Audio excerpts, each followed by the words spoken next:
And that leads us to medical enhancement, our final topic. Um, this includes the enhancement of people with or without disabilities. We're going to talk about both, but the first one you probably recall Oscar Pistorius. In the summer of 2012, he was in the Olympics.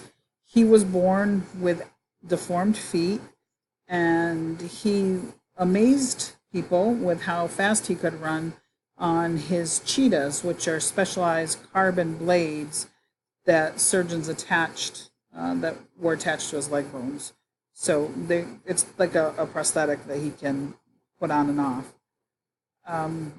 Other runners have competed with similar carbon blades, and the question becomes, should they be allowed to compete? And because carbon cheetahs are graphite, and they're stronger and more flexible than bone. So does this give athletes with disabilities an unfair advantage to compete? So that's one of the questions. That is an enhancement.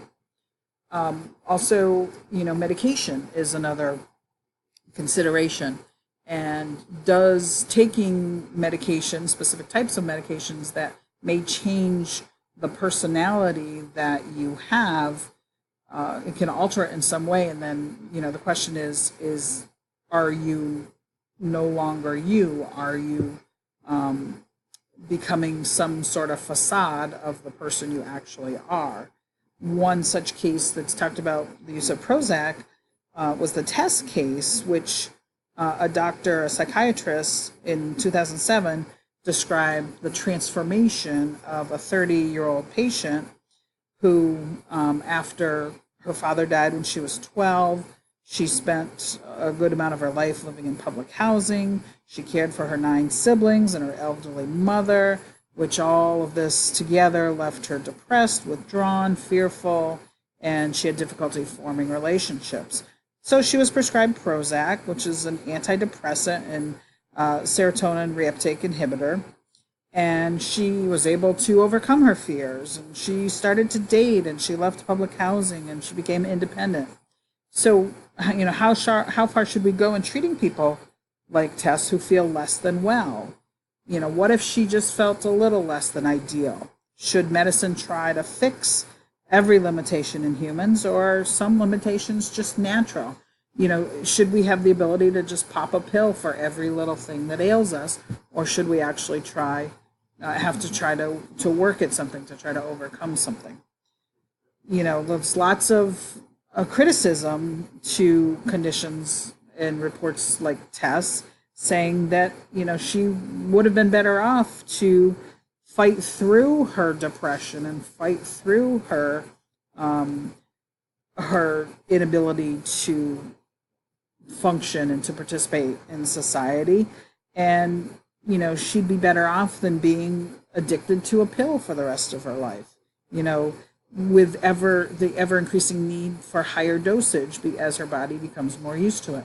So there's the question. It's is it a matter of fake happiness? Is this really happiness, or is this happiness in a pill?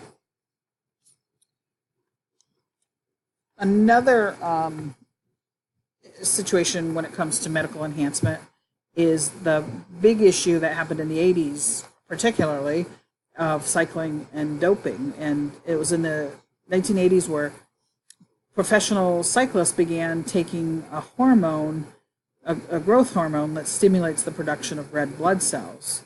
The FDA approved the hormone as medical treatment for patients with anemia, but at some point during the years, these cyclists began storing their own blood, then secretly injecting themselves with the stored blood before races, and then using EPO, using this hormone as an enhancement in their blood. So this doping with red blood cells gives an advantage in sports that require heavy use of oxygen, such as cycling and cross-country skiing. You can get the same effect to some degree by doing things like training at high altitudes, but because the lower concentration of oxygen stimulates the blood to create more red blood cells. And some athletes naturally possess genes that give them more red blood cells. Athletes can also transfuse themselves with other people's blood that contain high amounts of red blood cells.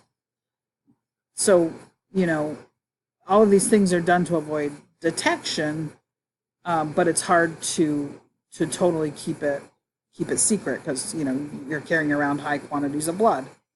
So, and somebody's got to do the injecting. So, in 2006 to 2008, there was random testing done in cycling races like the Tour de France that revealed that a lot of the leading contestants had high levels of hematocrit, so the percentage of blood volume of red blood cells, which was a sign of doping. And these high levels caused the cyclists to be kicked out of the race. They were disqualified. Several cyclists later complained that everybody in the race used similar methods. So was there anything wrong with the fact that they all did it? And doesn't everyone get to have a conceivable advantage in competing, whether they're in sports or education or whatever it is? So it was kind of the excuse of, well, everybody's doing it, so why should it be wrong? Mentality. And that leads to, I skipped it. I mentioned education. I'm going to get to that in a little bit. But another type of enhancement, medical enhancement, is body shaping and surgery. You see all the time. I know every time I turn the TV on, I'm seeing a commercial for Sonabella or something that does body sculpting. So, is that is a form of medical enhancement. It's doing a medical treatment to make you better than you are, or the perception of being better than you are. So over the last many years, this kind of thing has been going on, and this personal body shaping has become more and more acceptable.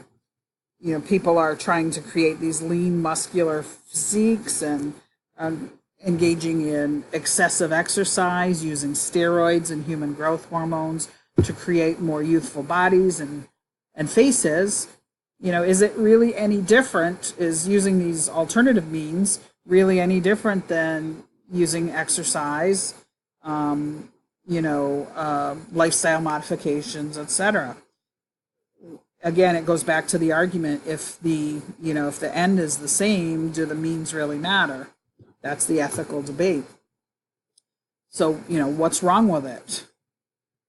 Is it who's choosing to engage in these? Is it only vain people, or who is it that's undergoing these procedures? And is it ethical to for physicians to be able to be providing these types of procedures? And then there's also the cognitive enhancement. So going back to the issue of Ritalin and Adderall and medications. So psychiatrists estimate that ADHD affects about 4 to 5% of school-aged children, 75% of whom are male. And having been a school-based occupational therapist, that's probably a slightly low number. ADHD follows about 2/3 into adolescence and about 40% of those into the adult years. It's not as high of prevalence, or it doesn't seem to have as much of an impact on the adult life. People think that you no longer have ADHD. No, an adult still has ADHD.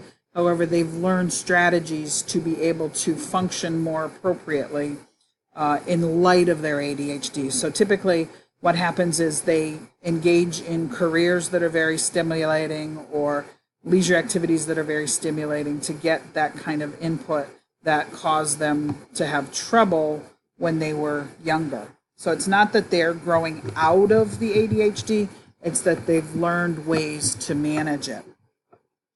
So, lots of medications have been used to treat ADHD.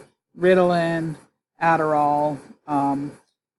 By 1998, Ritalin was prescribed for 5 million children, and that doctors between 2003 and 2006 had written 80 million prescriptions. That's a lot. However, what happens is this is an amphetamine. The active ingredient is an amphetamine salt, and amphetamines are highly addictive. So, is it a good thing that these millions of American children function well on Adderall, and are physicians complicit in the massive drug dependency? Are they engaged in this, huge experiment, and are they creating a generation of lifelong addicts? And the other significant issue when it comes to medications like Ritalin and Adderall is that they're being used and sold and marketed, not necessarily marketed, but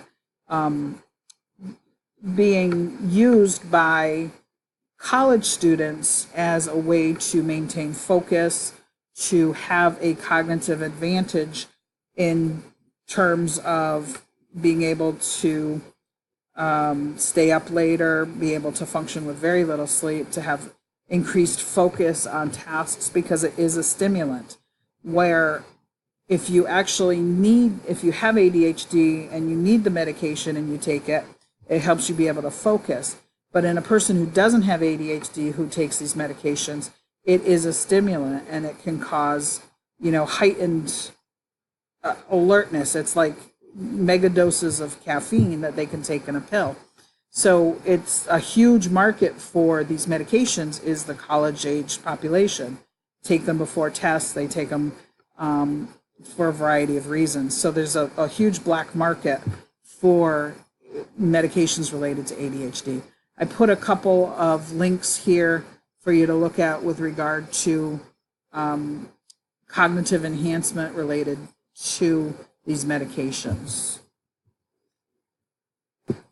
I'm not going to talk much about this here, but I put some other information up. One of the things that medicine values is normal cognition, and I think if you think about all of the things that we've talked about in this lecture in terms of aborting or letting die babies with cognitive impairments or perceived cognitive impairments, that medicine values normal cognition, and I put an article up related to that. And then just a tech article here. There's an Elon Musk article on enhancing brain function through computer interfaces that I thought you might find interesting as it relates to cognitive enhancement. And then genetic enhancement. We've talked already about designer babies. I'm not going to spend a great deal of time talking about designer babies right now, but we have talked about it already. So I put a couple of articles up related to that for you to look at. And also there's a TED Talk regarding the ethical dilemma of designer babies. So finally, to talk about the ethical issues related to medical enhancement. And the first thing that's an ethical issue is, what is an enhancement? So let's say we're running a race and you're preparing to run that race. What is an acceptable way to improve your performance? You can take high doses of caffeine before the race. You can go out and buy expensive running shoes or other equipment. You can have a carb-loaded dinner. You can hire a team of professionals to help train you. You can get energy bars. You can use music with, particular music that helps you run, that's got a good beat. You can have a GPS device that beeps when your pace goes too slow. You can take time off from work and spend that training. So, all of these things could be considered enhancements, but, are we, what is the ethics of deciding which ones are okay to use and which ones are not okay to use? In fact, for some time in history, coaches were banned in Olympic events because they were perceived as giving people an unfair advantage in performance. So, that was something that the wealthy people could have, but the less wealthy people couldn't afford, so it wasn't fair.